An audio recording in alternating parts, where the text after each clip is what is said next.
Welcome back to Nerf Game Theory. I am Captain Xavier, and today I'm going to be blathering about victory conditions. Hopefully I'll be able to stay on target.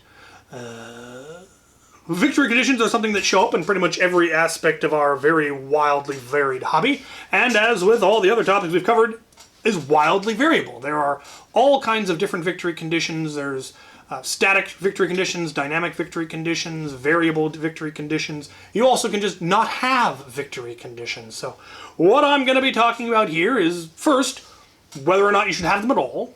That's a very, how to figure that out. There is no right answer. It's going to depend on your game style.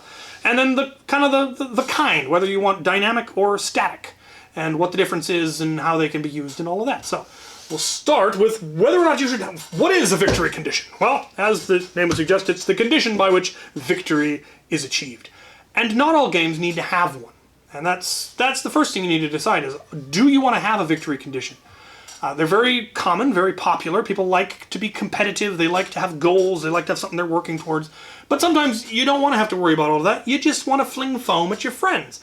And so there's any number of scenarios you can write that don't actually have a victory condition. They just have an end condition, often a timer, or until everyone runs out of ammo, or until it gets dark, or whatever.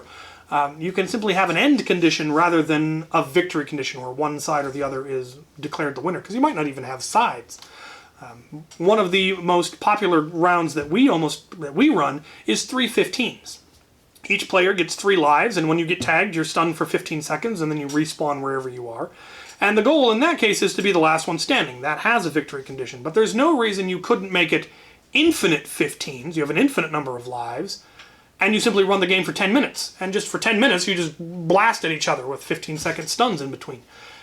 And it would just be fun, and you could just go for it. Another one of the most popular games that I've run, just based on feedback from the players, was a variant on an old crew training exercise called rotating teams, where you started with 2 large teams. Everyone who was playing was divided into 2 teams, and they just go at it. And you don't particularly have to worry about balance, because it doesn't matter, because unlike normal games where when a team member gets eliminated, they go back to a spawn point that's behind their team, and then they rejoin. In this one, anytime anyone is eliminated from either team, they go to a central spawn point. And once there are enough players, they come in as a new team. So, and how many players are needed for a new team varies on the number of people playing, on the size of your playing field. Lots of things that's something you'll have to work out on your own. But it's generally going to be enough, a small enough number so that there can be at least 3 teams on the field at a time. So the 2 teams go at it, and as soon as a certain number of people are eliminated, they come in as a team, and they spawn over here. And then once enough more people are eliminated, they spawn over here. And then you just keep rotating where they spawn, and if you've got a large enough area, you can have 4 different spawn points that people come in at, that you rotate through, or what have you. How you actually implement that is up to you. But there's no actual victory condition. You just keep rotating through. Once just more people are eliminated, new team. More people, new team. Spawn this way, spawn that way. And you just go for a time limit generally, or until everyone's tired. It's usually the last round that we run, and once everyone's exhausted, we go have food. But there's no actual victory. It's just, you just keep going. And it remains interesting because you could play for hours and never have the same team. And never end up on the identical team. You're always going to have a different person this time, or you're going to spawn to the left instead of the right, and there's always going to be a different combination of people on the field, and so it's always different, and it's always changing. And it was a great training exercise because you're learning small unit tactics, and you're having to communicate and figure out, okay, what weapons what loadouts do we have? Okay, well then this would be our good strategy. Who's on the field? You've got this person with this. Okay, well then we're going to need to take that. And it teaches you to think on your feet and to communicate with your team and to improvise. And it was a very valuable training exercise. And it's a lot of fun. No victory condition necessary. It's just about having fun. If you decide that you do want to have victory conditions, which is very, very common, you then get to decide between static and dynamic. And your standard, Nerf wars that we typically run, and even things like 5v5, are typically going to have static victory conditions. The victory conditions do not change at any point during the round. Whereas things like Lapse and, by kind of extension, humans versus zombies, your LARPs and Afterworlds, humans versus zombies, or really long games, will typically have more dynamic, which is that the victory conditions may change as the game goes on, and that's another means by which the game designers and the mods can maintain balance. Because those longer games can get real complicated and balance can get very finicky, and it's very important to maintain the right levels of balance, and so they can use that as a mechanic. We'll get into that. Static ones are obviously simpler. Things like capture the flag, gather the MacGuffins, team deathmatch, whatever. The rules are explained up front. These are the victory conditions, and they're not going to change. Now, the variety is, again, limited only by your imagination and potentially your resources. There are dozens and dozens and hundreds of possible variations of various scenarios that you could run. But the rules are dynamic.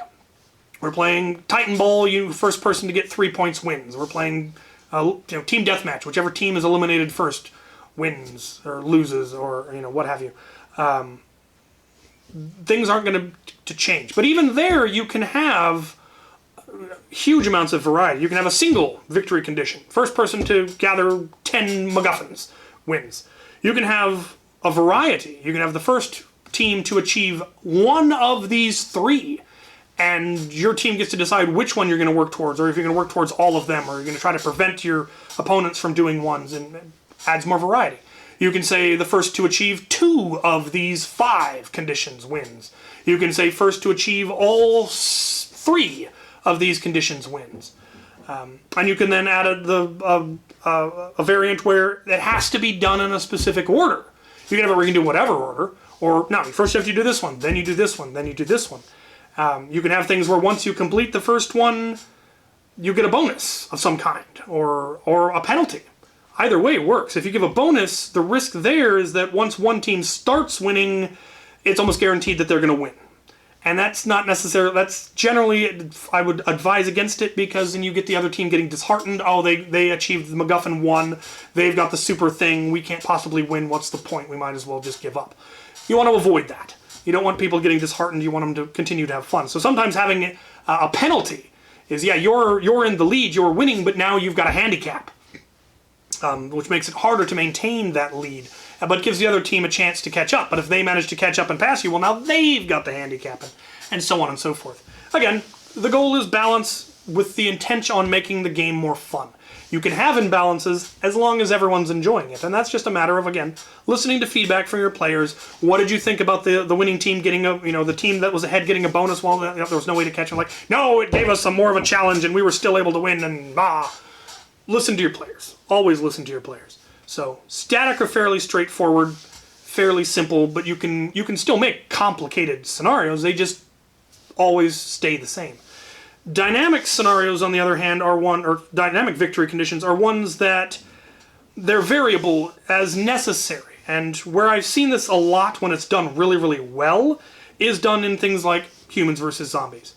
And the reason for that, and this is something that often confuses people who go to like an invitational, who haven't played the long HVZ, they didn't play HVZ in college, or they haven't been to a lot of HVZs, and they go to their first one, and they're used to the static style and the balanced style of Nerf Wars, where the teams start out balanced and the victory conditions are static. That's what they're used to. If you then go to HVZ, where the teams start out incredibly imbalanced and tend to end up going the other way by the end, and the victory conditions can be dynamic, it can be very frustrating and very confusing, and you get people who get annoyed because, well, the mods just kept changing things. You're like, yes, that is literally their job. And that is because HVZ is a very precariously balanced game.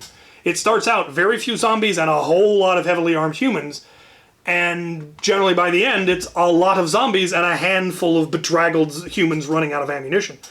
But that progression where it goes from one to the other, that takes a lot of effort, and it needs to be carefully done, or bad things can happen. If the zombie horde never grows, then it's just a bunch of people walking around campus. There's no challenge, there's no fight, it's very, very boring. I have seen that happen, where the zombies just never put in an effort, or were just never able to overcome the preparedness of the humans.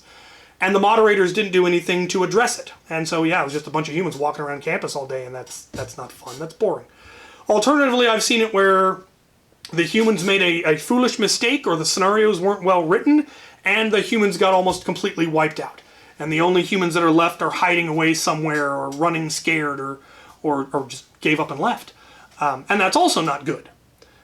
It's complicated to maintain that balance, that we start out with this many. At the end of the first mission, we want this many. By halfway through, we want it 50-50. By the next mission, we want it here. By the final mission, we want it mostly zombies. That takes a lot of work by the moderators to make sure that that ratio is maintained. Because again, if it goes too slow or too fast, it doesn't work. And one of the ways they can do that is through dynamic victory conditions.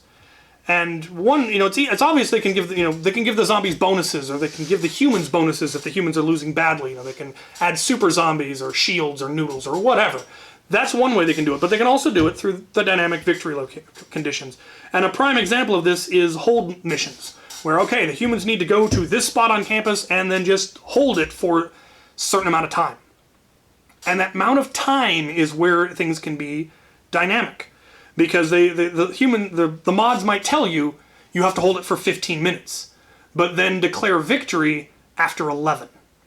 And the humans are going to be going, oh, hooray, we managed to survive, but there might be zombies who were keeping track and go, they said 15 minutes, and that was only 4. We could have wiped them out if they give, or it was only 11. We could have wiped them out if they gave us another 4 minutes. Yeah, that's why they only made it 11 minutes, because in 2 minutes, the humans would have been wiped out and the game would have been over, and it's only noon, and now what do we do now? Do we do a hard reset? Do we revive humans? Do we just say it's over? No. So it was what the condition really was 15 minutes, or until a certain percentage of the humans have been turned. They don't tell either team that, but that's what is often really going to be the case. It might not be. I have been to HVZs where there's like, no, if the humans get wiped out, the humans get wiped out, and that's life. But the good ones try to maintain that balance, to make sure that you get to play the whole time, that it's challenging the whole time, that it's fun the whole time, and dynamic victory conditions can allow you to do that. And it helps when you're aware of that you know that there may be some wiggle room, that the mods have the power to do that and to not get upset about it, and to understand why it's being done. And the why is to maintain the balance of the game. And that also, you'll often see that in things like Afterworlds. I've seen dynamic victory conditions in Afterworlds where the writers or the people, the mods, are figuring out what's going on the fly, because that is an incredibly complex world where there might be 4 or 5 completely different storylines all going at once, all that intersect, all that cross, and if this group achieves this but this team doesn't, then this team has to do this.